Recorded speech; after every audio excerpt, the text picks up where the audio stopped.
Hello everyone, welcome to Guidely. कैसे हैं आप सभी लोग?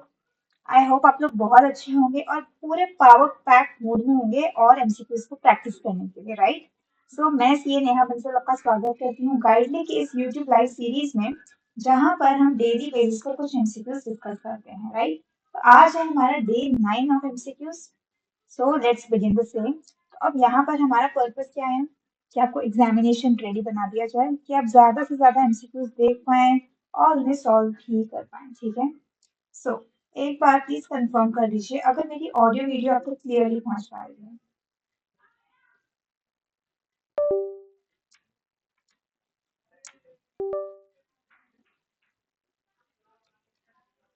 ठीक है, फाइन। तो डे 9 ऑफ एमसीक्यूज शुरू करते हैं। देखिए यहाँ पर हमारा गोल है आपके 1500 से ज्यादा MCQs covering all of your subjects. तो आपको प्रैक्टिस करवाया जाए, यहाँ पर कुछ जरूरी टिप्स आपके साथ शेयर की जाएंगी, बिकॉज हर एमसीक्यू आपने देखा होगा या हर एमसीक्यू आपने ऑलरेडी सॉल्व किया होगा, इसके चांसेस बहुत कम होते हैं। एग्जामिनेशन में हर वक्त हर साल कुछ ना कुछ ऐसे नए क्वेश्चंस आते ही हैं जो कि वेरी फर्स्ट टाइम स्टूडेंट्स देख रहे हैं। तो बस हमारी वहाँ पर टेक्निक यही होगी कि कैसे हमें एलिमिनेशन स्ट्रेटेजी करके कुछ ऑप्शंस को वोट आउट करना है ताकि हम अपने करेक्ट ऑप्शन तक ऑटोमेटिकली पहुंच जाएं। यहाँ पर प्लीज बहुत अटेंटिव रहिएगा, बहुत इंटरैक्टिव रहिएगा। आप जितने ज्यादा आंसर चैट बॉक्स में देंगे उतना ज्यादा आपका कॉन्फिडेंस बूस्ट होगा, राइट? और आपको अपनी गलतियां भी याद रहेंगी। जो जो मैं कहूंगी प्लीज उसका स्क्रीनशॉट ले लीजिएगा या किसी को स्टार मार्क करना होगा। जैसे कि कुछ कंसेप्चुअल थियोरेटिकल क्वेश्चंस ऐसे होते हैं जो कि हमें अक्सर याद नहीं रहते, लेकिन अगर आप उन्हें स्टार मार्क कर लेंगे या उनका स्क्रीनशॉट आपके मोबाइल फोन्स में होगा, तो फिर जाहिर है कि एग्जामिनेशन डे के पहले आपके रिवीजन में वो आपकी नजरों के सामने जरूर आ जाएगा और आप उसे एक बार और पढ़ पाएंगे, ठीक है?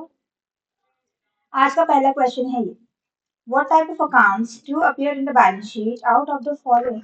बैलेंस शीट में कौन से टाइप ऑफ अकाउंट्स होते हैं? पहले तो ये बताइए, तीन टाइप ऑफ अकाउंट्स हमने क्या क्या पढ़े थे, बताइए।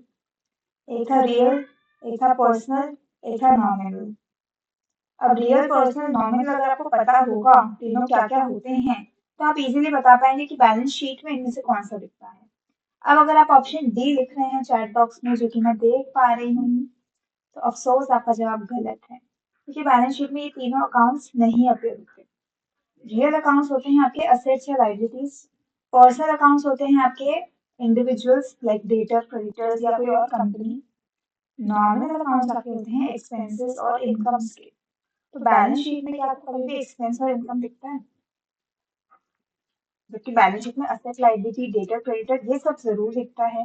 इसलिए इसका करेक्ट आंसर होगा ऑप्शन बी, सही जवाब। रियल और पर्सनल अकाउंट्स ही हैं जो आपको बैलेंस शीट में दिखेंगे। Which liabilities are not included in the totals of a balance sheet but their mention is made in the balance sheet? कौन सी लाइबिलिटीज हैं जो कि बैलेंस शीट यहाँ पर फिगर स्लाइड पर नहीं दिखेगी लेकिन नोट सेक्शन में जरूर दिख जाएंगी? Intangible liabilities, fictitious liabilities, current liabilities या contingent liabilities? बिल्कुल सही जवाब। कंटिंजेंट लाइबिलिटीज होती हैं जो कि हमारी बैलेंस शीट की टोटल में नहीं होती, बट वो हमारे नोट सेक्शन में जरूर होती है। कंटिंजेंट लाइबिलिटीज वो है जो कि फ्यूचर में हो सकता है आ जाए, लेकिन अभी तक हम उसके लिए श्योर नहीं हैं। इसी वजह से हम उसे बैलेंस शीट में रिकॉर्ड नहीं करते, जिससे कि हमारे रिकॉर्ड्स को हम यहाँ पर अफेक्ट नहीं करने वाले। Okay, next question: the historical cost in the context of inventory valuation includes cost of purchase, cost of conversion या other cost incurred for bringing the inventory? अब देखिए, आपने कोई इन्वेंट्री अगर अपनी बैलेंस शीट में दिखाई है, अपनी बुक्स में दिखाई है, तो आप उसके कॉस्ट में क्या क्या चीजों को कवर करेंगे? क्वेश्चन ये पूछ रहा है आपसे, बताइए। वो कितने में खरीदी गई वो हो जाएगा उसका परचेज कॉस्ट, यानी कि ए तो होने वाला है। फिर कॉस्ट ऑफ कन्वर्जन, आपने उस पर अपनी कोई प्रोसेसिंग लगाई है उसे फिनिश गुड्स बनाने के लिए, तो क्या वो आपकी इन्वेंट्री का पार्ट बनता है? बिल्कुल बनता है। आपकी बैलेंस शीट में इन्वेंट्री साइड होती है, वर्क इन प्रोग्रेस होता है, फिनिश गुड्स होता है, राइट? तो ये सब आपके इन्वेंट्री का ही पार्ट होते हैं।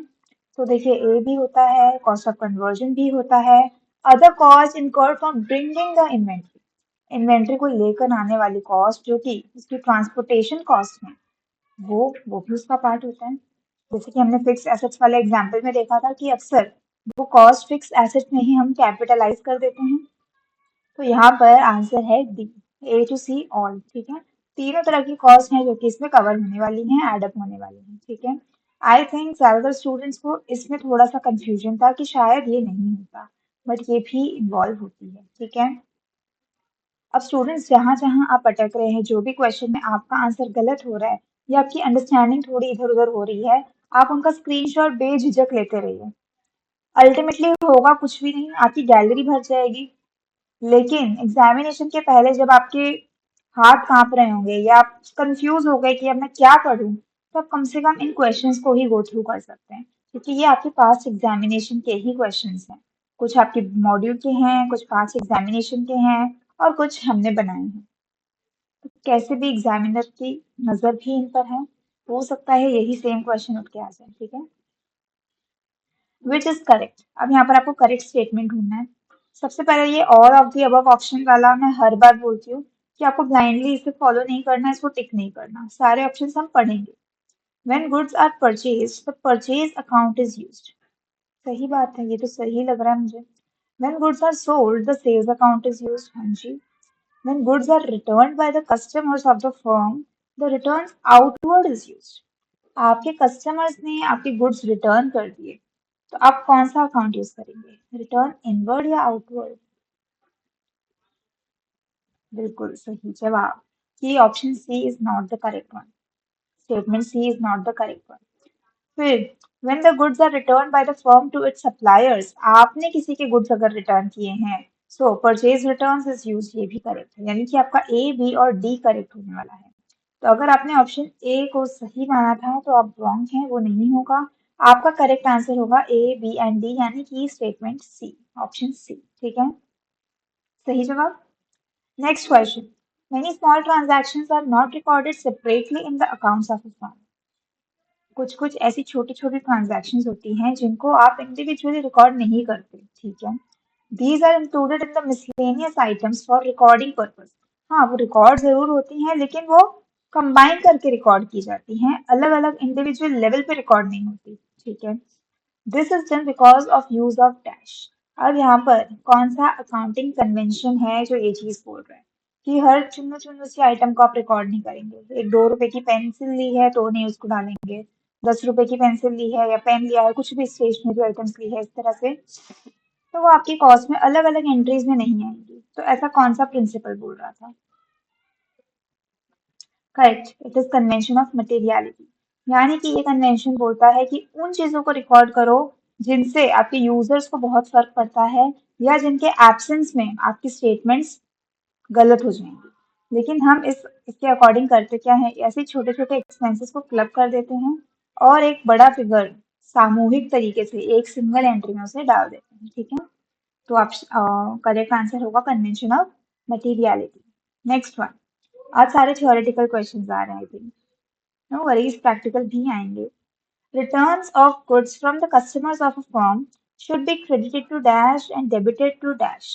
क्वेश्चन ढंग से समझना जरूरी है इस केस में, क्योंकि यहाँ पर कंफ्यूजन के चांसेस बहुत इजी हैं। कस्टमर्स ने आपके गुड्स को रिटर्न कर दिया, आपका सेल्स रिटर्न हो गया है, तो अब यहाँ पर आप क्रेडिट किसे करेंगे और डेबिट किसे करेंगे, बताइए। जब आपने सेल्स किया होगा तो आपने क्या जर्नल एंट्री की होगी?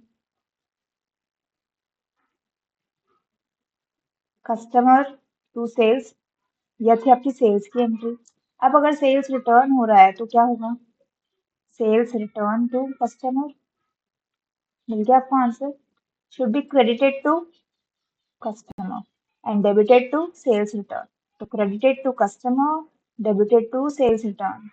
बताइए अब correct answer, option A, right. अब यहाँ पर आपका ये नॉलेज बहुत इंपॉर्टेंट है, बहुत मैटर करता है कि क्या डेबिट होगा क्या क्रेडिट होगा। यहाँ पर आपको अपने चैप्टर नंबर 1 के रूल्स को फॉलो करना पड़ेगा। Debit what comes in, credit what goes out, debit the receiver, credit the giver, debit all expenses and losses, credit all incomes and gains. बोल दिया मैंने तीनों प्रिंसिपल्स एक साथ। इन्हें आप अगर बार बार दोहराएंगे या याद रखेंगे ना, तो आप अपनी जर्नल एंट्रीज को बहुत इजीली फॉर्म कर पाएंगे। ठीक है students, next question, an entry on the left side of a nominal account represents dash. अब यहाँ पे साइड की बात आ गई है, बताइए क्या होगा ये। पहले तो मुझे ये बताओ कि नॉमिनल अकाउंट क्या है। अभी कुछ ही देर पहले हमने देखा था रियल, पर्सनल, नॉमिनल। नॉमिनल क्या होता है? या तो आपके एक्सपेंसेस या फिर आपकी इनकम्स, ठीक है। अब नॉमिनल अकाउंट की लेफ्ट साइड की बात हो रही है, तो एक लेजर बना दें हम। सपोज रेंट का लेजर है, रेंट एक एक्सपेंस होता है, तो रेंट अकाउंट का लेजर है आपके। यहाँ पर भी हो सकती है एंट्री और यहाँ पर भी हो सकती है। अब मुझे ये बताइए कि लेफ्ट में जो एंट्री हो रही है वो क्या जता रही है?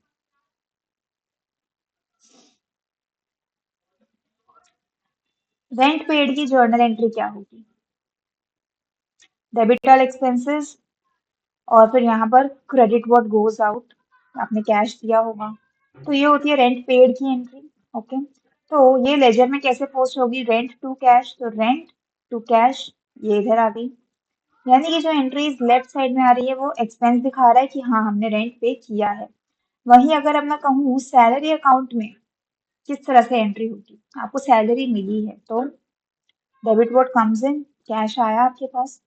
फिर क्रेडिट और इनकम्स इन गेन्स, यानी कि आपकी सैलरी इनकम हुई है। तो ये कैसे पोस्ट होगी? कैश टू सैलरी, मतलब सैलरी के इधर बाय कैश। ओके, ये डिस्क्रिप्शन आपको समझ आ गया। अब क्वेश्चन दोबारा पढ़िए, an entry on the left side of a nominal account represents what. Nominal account ये है, ये भी नॉमिनल अकाउंट है, इनके लेफ्ट साइड जो एंट्री हो रही है वो क्या दिखा रही है? एक्सपेंस। और राइट साइड जो दिखा रही है वो क्या है? इनकम। तो देखिए लेफ्ट साइड क्या हो रही है? एक्सपेंस और लॉस, राइट। ये आपका करेक्ट आंसर है। ये क्वेश्चंस है तो बहुत इजी, लेकिन कंफ्यूज हो जाते हैं स्टूडेंट्स अक्सर अगर उनके ये कॉन्सेप्ट स्ट्रांग नहीं होते, ठीक है। क्योंकि आपको लगेगा नॉमिनल अकाउंट है, डेबिट और एक्सपेंसेस होता है, तो फिर शायद रिवर्स इफेक्ट होगा जर्नल एंट्री पर पोस्टिंग में, या जो भी एक्सवाइजी रीजन है। अगर आपका कॉन्सेप्ट क्लियर नहीं है स्टूडेंट्स, तो आप इस क्वेश्चन में भी ब्लंडर कर देंगे। तो आपको बिल्कुल अपनी कंसेप्चुअल क्लैरिटी रखनी जरूरी है। Next question. The dash concept makes a distinction between the receipt of cash and right to receive it, or payment of cash and obligation to pay cash. ये क्वेश्चन क्या पूछ रहा है आपसे कि कौन सा कंसेप्ट है जो कि ये बताएगा कब आपके पास कैश लेने की राइट आ गई है और कब आपने सचमुच कैश रिसीव कर लिया है। उन दोनों चीज में जो फर्क होता है, कौन सा कॉन्सेप्ट है जो इस चीज को क्लियर करता है। अब आप बिल्कुल समझ चुके हैं, सारे ऑप्शंस पढ़ के आपको तुरंत हिट हो जाएगा कि करेक्ट आंसर क्या है। करेक्ट, ये होगा आपका अक्रूवल कॉन्सेप्ट, ठीक है। यानी अक्रू हो चुका है, मिला है या नहीं डजेंट मैटर। वैसे ही एक्सपेंस है, अक्रू हो चुका है, अब तक आपने पे नहीं किया, कोई बात नहीं। तो अक्रूवल कंसेप्ट ये बोलता है। जो कैश कॉन्सेप्ट होता है वो होता है कि जब जब कैश का ट्रांजैक्शन हो रहा है तब तब ही आप उसे अपनी बुक्स में रिकॉर्ड करेंगे। अगर आपने रेंट पे किया है तो जिस दिन पे किया है आप उस दिन वो एंट्री को रिकॉर्ड करेंगे। लेकिन अक्रूवल कॉन्सेप्ट बोलता है जिस दिन तुम्हारी लाइबिलिटी बन चुकी है उसे देने की, तुम उस दिन उसे रिकॉर्ड करो, ठीक है। तो वो होता है accrual concept. If a firm has been following the straight line method of depreciation, it should continue to follow the same rather than changing it to the return down value method. This is due to dash. अब कौन सा convention या कौन सा concept है, कौन सा rule है जो ये बोलता है कि एक बार जो आपने अप्लाई कर लिया है तो आप कंसिस्टेंटली इसे अप्लाई करते रहिए, बार बार चेंज मत कीजिए। क्लियर आंसर है option D, convention of consistency. आपको कंसिस्टेंसी मेंटेन करनी है। जो आप प्रिंसिपल एक बार अप्लाई कर रहे हैं वो आप सालों साल अप्लाई करेंगे। आप अपनी मर्जी के मुताबिक उसे कभी नहीं करेंगे, कभी करेंगे, ऐसा नहीं होना चाहिए। Okay, which of the following is true. अब यहाँ पर आप मुझे बताएंगे कि कौन सा स्टेटमेंट करेक्ट है। पढ़िए सारे ऑप्शंस, और इसके बाद हमारे पास आने वाला है एक प्रैक्टिकल क्वेश्चन। कैलकुलेटर्स भी रेडी रख लीजिएगा मीनवाइल। पहला ऑप्शन क्या है यहाँ पर, करेक्ट है या नहीं वो बताना है। Balance of real account, personal account and nominal account are carried over to the next accounting period.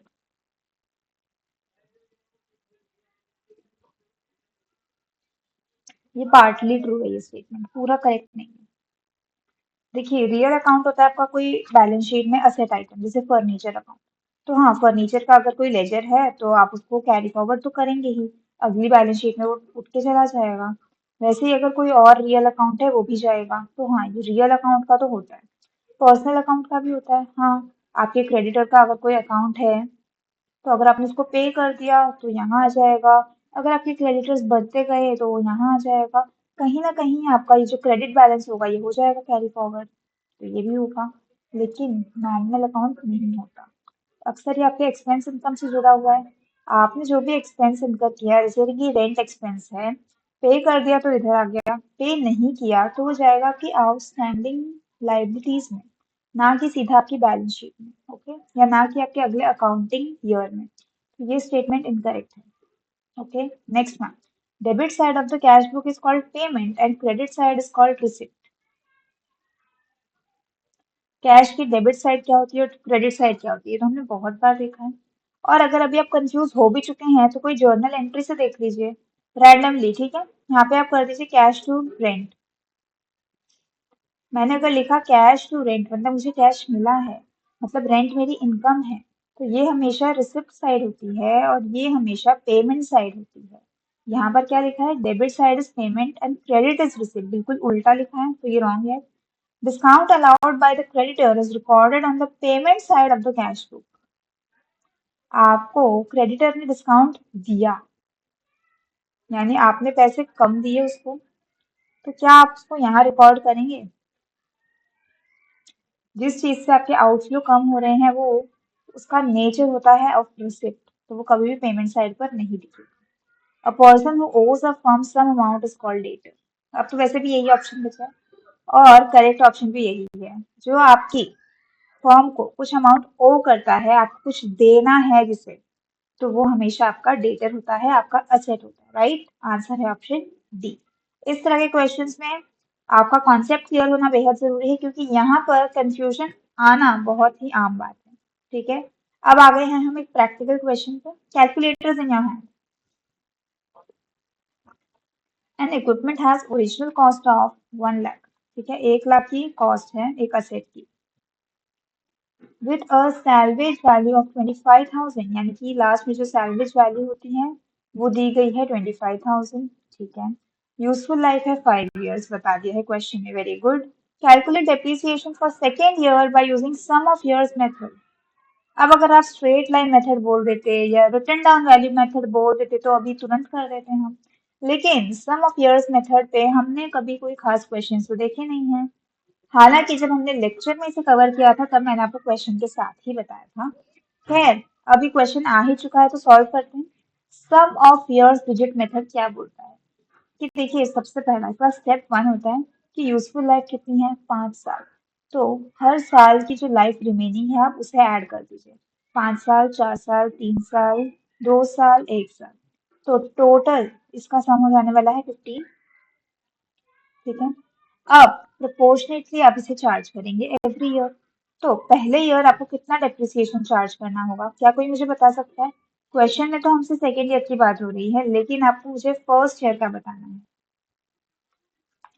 पहला सवाल तो ये है मेरा कि वो कॉस्ट पे लगना चाहिए या कॉस्ट माइनस रेसिडुअल वैल्यू पे लगना चाहिए।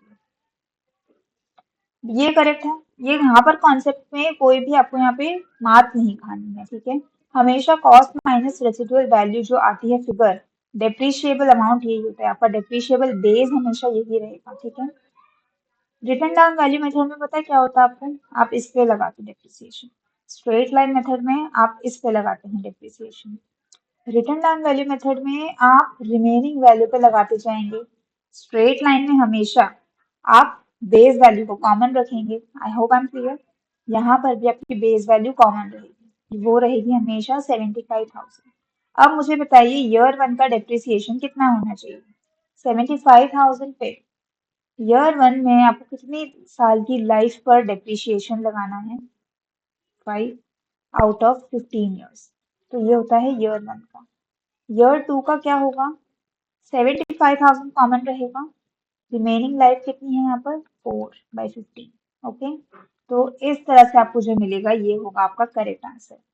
कैलकुलेटर से प्लीज इसे कीजिए और मुझे आंसर दीजिए।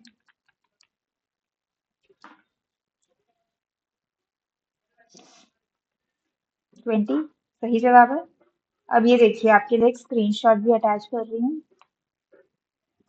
इसे पढ़ के आपका कॉन्सेप्ट थोड़ा और ज्यादा क्लियर हो जाएगा। डेप्रिशिएबल बेस पहले कैलकुलेट करेंगे हम, 1 लाख माइनस 25,000, ये माइनस है। कॉमन फॉर ऑल ईयर्स, ठीक है। सम ऑफ द डिजिट्स है 15। डेप्रिसिएशन हर ईयर का यहाँ पर दिखाया गया है, ये देखिए आप 75,000 हमेशा कॉमन रहेगा और ये आपका डिक्रीजिंग ऑर्डर में होता रहेगा, 5 4 3 2 1। क्लियर? इसी तरह से होगा ये क्वेश्चन सॉल्व, बिल्कुल आसान था।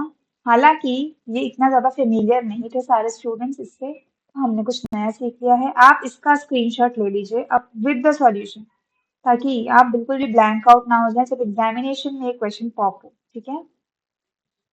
Now next one, which of the following statements is correct in the context of bookkeeping and accounting? Bookkeeping और अकाउंटिंग से जुड़ा हुआ कौन सा स्टेटमेंट यहाँ पर सही है?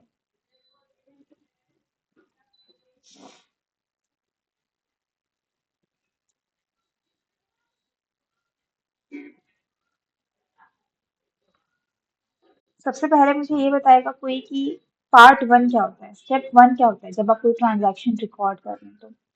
हमने डिस्कस किया था स्टेप 1 हमेशा होता है बुक कीपिंग, यानी एंट्री को रिकॉर्ड करना। सेकेंड स्टेप होता है अकाउंटिंग, यानी कि उस एंट्री को क्लासिफाई करना। फिर होता है आपका समराइजिंग, उन्हें अलग अलग लेजर अकाउंट्स में ट्रांसफर करना।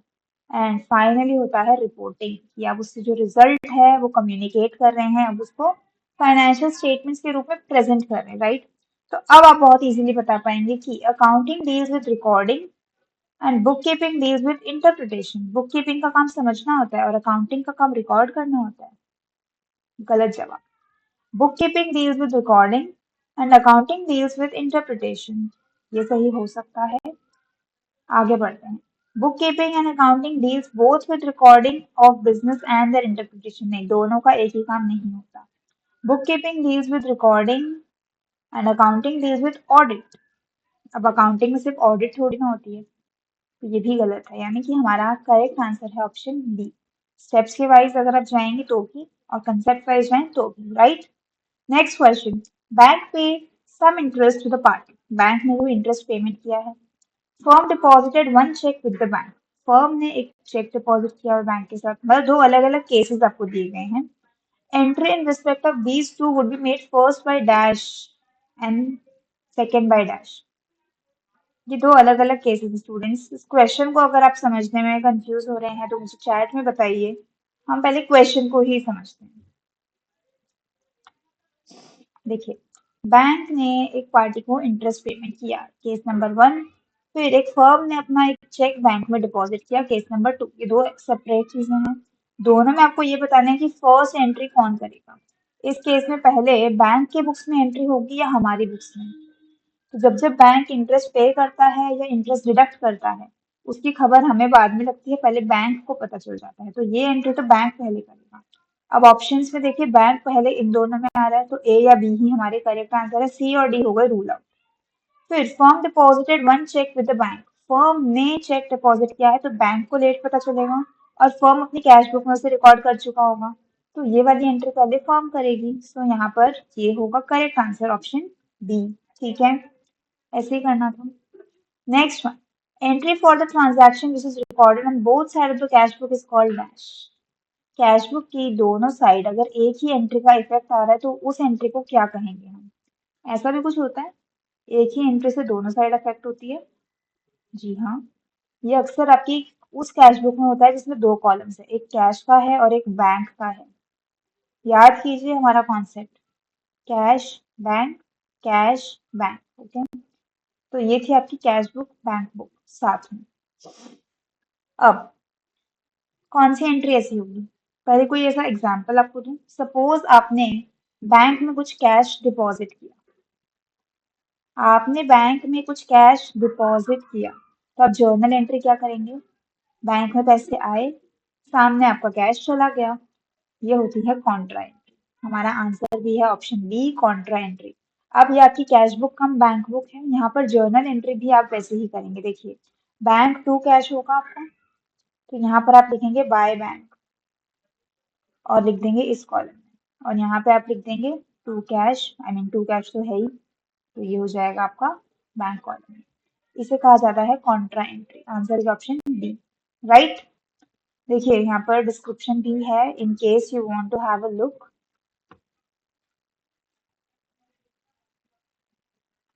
पढ़िए। A contra entry is a transaction that involves both the cash and bank columns of a cash book. This means the transaction affects both the debit and credit sides of the cash book simultaneously. यानी इस एक entry की वजह से आपकी cash book की debit और credit दोनों साइड इफेक्ट हो जाती हैं। ठीक है, तो इन एंट्रीज को कहा जाता है कॉन्ट्रा एंट्री।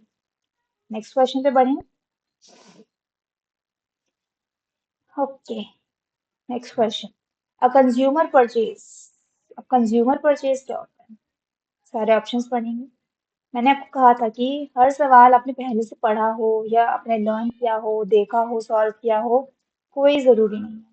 कॉन्सेप्ट कहीं से भी आ सकता है, तो सब ऑप्शंस पढ़िए, आपको अपने आप अंदाजा आ जाएगा। A consumer purchase is a purchase from someone in the business of providing consumer goods। यानी किसी से आपने कुछ खरीदा और वो बंदा डील करता है या तो कंज्यूमर गुड्स या फिर सर्विसेज में।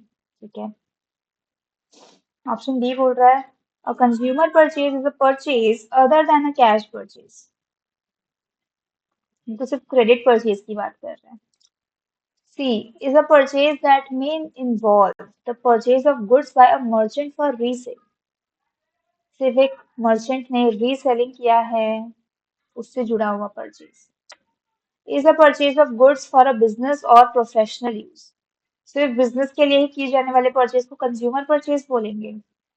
हर तरह का परचेज परचेज होता है। आपने अपने पर्सनल यूज के लिए कुछ भी खरीदा, वो भी एक परचेज होता ही है। सो ये तो रॉन्ग ऑप्शन है, एंड ऑप्शन बी भी रॉन्ग ऑप्शन है।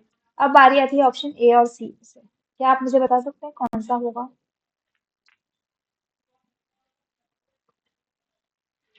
Option A is the right answer, क्योंकि यहाँ पर मे का वर्ड यूज किया है जो कि नहीं होना चाहिए था। Consumer purchase is a purchase that may involve the purchase by re for by a merchant for resale.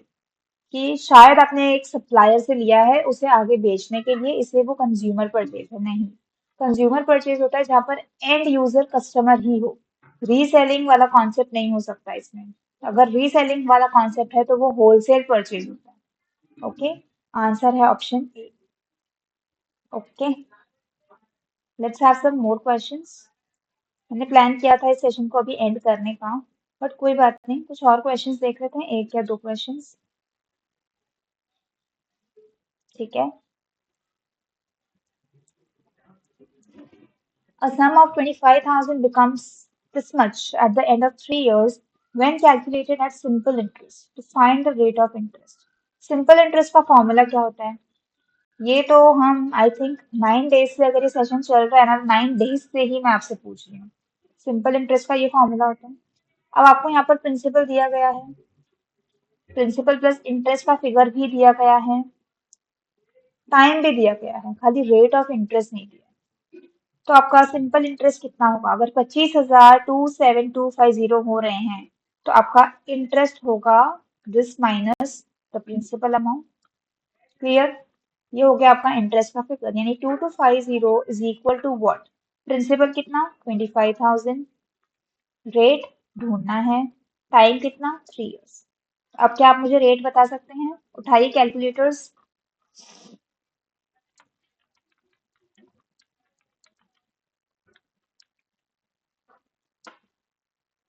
बिल्कुल करेक्ट, 3%। ठीक है, next question. In an account, in नहीं इफ होगा यहाँ पर। If an account is classified as high risk, the fresh KYC documents are to be obtained after dash years। अगर कोई account high risk है तो आपको फ्रेश केवाईसी डॉक्यूमेंट्स कितने साल में लेने हैं दोबारा? चलिए कोई बात नहीं, समझती हूँ मैं कि शायद ये नहीं पता होगा, या हो सकता है ये पता होगा क्योंकि आप लोग अपने बैंक के रिस्पेक्टिव बैंक्स के इस रिस्क डिपार्टमेंट में होंगे। इन केस आप नहीं हैं या इन केस आप नहीं जानते तो आप यहाँ पर लॉजिकली जाएंगे। अगर कोई अकाउंट हाई रिस्क है तो हम और ज़्यादा उस पर निगरानी रखना चाहेंगे, तो हम उसके फ्रेश केवाईसी डॉक्यूमेंट्स और जल्दी बुलाएंगे। कितना जल्दी बुलाएंगे? जो सबसे कम टाइम पीरियड है वो। यहाँ पर आपका आंसर है ऑप्शन बी। प्लीज इसका स्क्रीनशॉट ले लीजिए, क्योंकि मैं देख पा रही हूँ कि यहाँ पर कुछ लोग स्टक हुए हैं। ठीक है, अब हम देखते हैं आज का आखिरी क्वेश्चन और फिर वाइंड अप कर देते हैं। As per section 269 T of income tax act, बाप रे, इनकम टैक्स एक्ट के सेक्शंस की बात कर दी गई है। In case bank pays the principal plus interest or interest of term deposit above the prescribed limit in cash. ओह, इस चीज से तो आप लोग बहुत अच्छे से वाकिफ होंगे कि बैंक ने प्रिंसिपल प्लस इंटरेस्ट कैश में दे दिया, कैश में भी प्रिस्क्राइब लिमिट से ज्यादा, जितने की लिमिट है उससे ज्यादा पूरा अगर कैश में दिया गया है तो बैंक के लिए कितनी पेनल्टी लगेगी। करेक्ट, जितना भी अमाउंट वो पे करते हैं वो पूरा पेनलाइज हो जाएगा। ठीक है, इसे आप कर सकते हैं स्क्रीनशॉट, बाकी आई थिंक आप लोग को ये पता होगा ही।